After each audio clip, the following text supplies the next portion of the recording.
8월 2일 오늘의 말씀 신명기 33장 2절로 3절까지 말씀입니다. 신명기 33장 2절로 3절까지 이 말씀을 제가 봉독합니다. 그가 일렀으되 여호와께서 시내산에서 오시고 세일산에서 일어나시고 바란산에서 비추시고 1만 성도 가운데 강림하셨고 그의 오른손에는 그들을 위해 번쩍이는 불이 있도다. 여호와께서 백성을 사랑하시나니 모든 성도가 그의 수중에 있으며 주의 발 아래 앉아서 주의 말씀을 받는도다. 아멘. 신명기 33장은 모세의 마지막 고백으로 이제 이스라엘을 향한 모세의 축복입니다. 모세는 자신에게 주어진 120년의 생애를 마무리하고 있습니다. 이제 그는 마지막으로 자기의 인생을 정리하면서 이스라엘 백성들을 축복하고 있습니다. 모세의 축복은 크게 세 부분으로 나눌 수 있습니다. 먼저는 이스라엘을 축복하시는 하나님, 그 하나님에 대한 고백입니다. 그리고 하나님의 택함을 입은 그 이스라엘이 행복한 존재이다, 너희는 행복한 사람이라 고백하는 내용이 모세 축복의 마지막에 등장을 합니다. 그 사이에 이스라엘 백성들을 향한 축복의 내용이 각 지파별로 등장을 합니다. 오늘은 이 가운데 이스라엘을 택하여 하나님의 백성으로 삼으시는 그 하나님을 찬양하는 부분이 오늘 우리가 읽은 본문의 내용입니다. 모세는 자신의 생을 통하여 경험한 그 하나님의 놀라운 역사를 아주 간략하고 그리고 아름답게 묘사를 하고 있습니다. 먼저 하나님은 이스라엘을 택하시고 이스라엘을 위하여 싸우시는 하나님이십니다. 모세는 이러한 하나님을 묘사함에 있어서 이제 세 가지 산을 언급을 합니다. 첫 번째는 이제 시내산, 그리고 세일산, 그리고 바란산입니다. 시내산은 우리에게 좀 익숙하지요. 하나님의 산으로 알려진 호렙산입니다. 하나님은 시내산에서 이스라엘과 언약을 맺습니다. 그리고 이스라엘을 하나님의 백성으로 선포하십니다. 이 세일산과 바란산은 그 위치가 정확하지 않습니다. 학자들은 이 세일산을 이제 에돔과 관련된 지역으로 이해를 하고요. 이제 바란산은 바란 광야와 관계되어 있을 것이다 생각을 합니다. 근데 정확하지는 않습니다. 분명한 것은 이스라엘이 40년 광야를 유랑하면서 그들이 지나게 된 산 가운데 아마 하나일 겁니다. 세번역은 2절을 이렇게 해석합니다. 주님께서 시내산에서 오시고 세일산에서 해처럼 떠오르고 바란산에서부터 당신의 백성을 비추신다. 수많은 천사들이 그를 옹이하고 오른손에는 활활 타는 불을 들고 계신다. 하나님께서 시내산에서 이스라엘 가운데 임하십니다. 세일산 가운데 일어나시고 바란산에서 백성을 비추십니다. 이때 하나님은 수많은 천사들과 함께 임하시고 손에 불을 들고 임하십니다. 강한 용사의 모습입니다. 하나님은 세상에서 이스라엘을 구원하시기 위하여 강한 용사로 임하고 계십니다. 이 일을 위하여 천군 천사를 데리고 임하십니다. 하늘의 군대를 이끌고 임하시는 겁니다. 손에는 번쩍이는 불을 들었습니다. 여호와 하나님은 나를 위하여 친히 이 땅에 임하시고 친히 나를 구원하시는 하나님이십니다. 이 하나님 기억하시기를 바랍니다. 두 번째 우리가 기억해야 할 하나님의 모습은 이스라엘을 사랑하시고 보호하시는 하나님이십니다. 모세는 여호와께서 백성을 사랑하시나니 그 모든 성도가 그의 수중에 있다 이렇게 고백을 합니다. 세번역은 주님께서 뭇 백성을 사랑하시고 그에게 속한 모든 성도를 보호하신다 고백하고 있습니다. 하나님께서 이스라엘을 당신의 백성 삼으시고 그들을 사랑하시고 보호하시고 인도하십니다.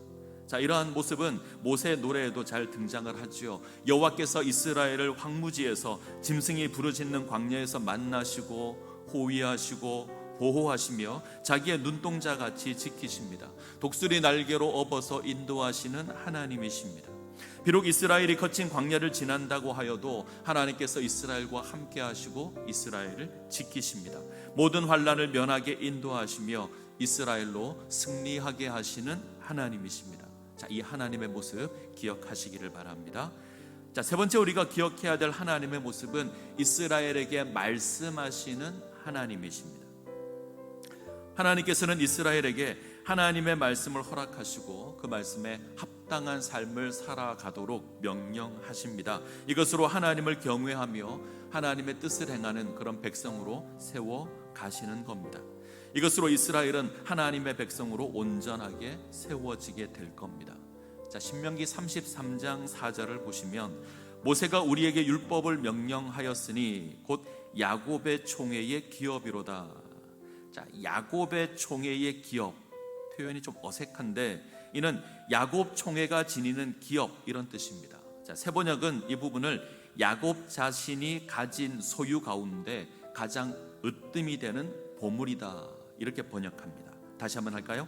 야곱 자손이 가진 소유 가운데 가장 으뜸 가는 보물이다. 하나님의 백성에게 있어서 최고의 보물이 하나님의 말씀입니다. 자, 바울 역시 동일하게 고백합니다. 바울은 로마 교회에 보내는 편지에서 이스라엘이 하나님과의 관계에서 누리는 최고의 특권이 있다면 하나님의 말씀을 맡은 것이다, 이렇게 고백합니다. 이것은 어떤 민족도 누리지 못하는 최고의 특권입니다. 오늘을 살아가는 우리에게 주어진 최고의 선물은 하나님의 말씀입니다. 바로 성경입니다. 66권의 말씀은 하나님께서 우리에게 베풀어 주신 최고의 선물입니다. 우리는 이것을 인정해야 하며 기억하고 하나님 말씀에 순종하는 삶을 살아가야 합니다. 자, 이런 사실에도 불구하고 애석하게도 우리는 성경을 하나님의 말씀으로 대접하지 못할 때가 많습니다. 물론 우리는 성경을 하나님의 말씀이다 고백할 수 있습니다. 당당하게 고백할 겁니다. 근데 과연 그렇게 대접하고 있는가 한번 우리는 돌아볼 필요가 있습니다. 우리가 성경을 하나님의 최고의 선물로 고백한다면, 나아가서 생명의 말씀으로 고백한다면 이 말씀을 가까이 하며 순종하는 삶을 살아가야 합니다. 근데 우리의 삶에는 이런 모습이 잘 없습니다. 우리에게 성경은 고작 교회 예배 시간에 잠깐 열어보는 것이 전부입니다. 나머지 삶에서 우리는 성경과 전혀 상관없는 삶을 살아갑니다. 이것이 하나님께서 주신 최고의 보물임에도 불구하고 그것을 누리지 못하는 겁니다. 자, 기억하셔야 합니다. 하나님의 말씀은 우리의 생명입니다. 그 어떤 것보다 귀한 하나님의 선물입니다. 이 말씀을 사모하시고 가까이 하시기를 바랍니다. 이상의 내용을 정리한다면 하나님은 이스라엘을 택하여 당신의 백성 삼으시는 하나님이십니다. 하나님은 강한 용사가 되시어 이 세상에서 이스라엘을 구원해 내십니다. 나아가 이스라엘을 사랑하시는 하나님이십니다. 사랑으로 안아서 거친 광야를 인도하십니다. 자, 이 하나님께서 이스라엘에게 하나님의 말씀을 허락하십니다. 이 말씀은 이스라엘에게 최고의 선물입니다. 자, 모세는 이처럼 이스라엘을 인도한 그 하나님을 이스라엘의 왕이라 고백합니다. 자, 신명기 33장 5절을 보시면 여수론에 왕이 있었으니 곧 백성의 수령이 모이고 이스라엘 모든 지파가 함께한 때로다. 자, 여수론에 왕이 있었다. 이는 여호와 하나님을 의미하는 표현입니다. 모세는 지금 여호와 하나님을 이스라엘의 왕으로 고백하고 있습니다. 그가 이스라엘을 택하시고 이스라엘을 위하여 싸우십니다. 이스라엘을 사랑하여 주시고 그들을 안아서 인도하여 주십니다. 하나님의 말씀을 허락하심으로 왕 되신 하나님의 뜻을 행하게 하십니다. 이 하나님 우리의 왕이 되십니다. 왕 되신 하나님께서 우리를 택하시고 구원하셨습니다. 우리의 삶을 인도하십니다. 생명의 말씀으로 우리를 먹이고 하나님의 백성으로 살아가게 하십니다. 이 하나님을 인정하며 살아간다면 우리의 삶이 온전하고 견고한 모습으로 세워지게 될 겁니다. 이 은혜를 누리시기를 간절히 소원합니다. 기도하시겠습니다.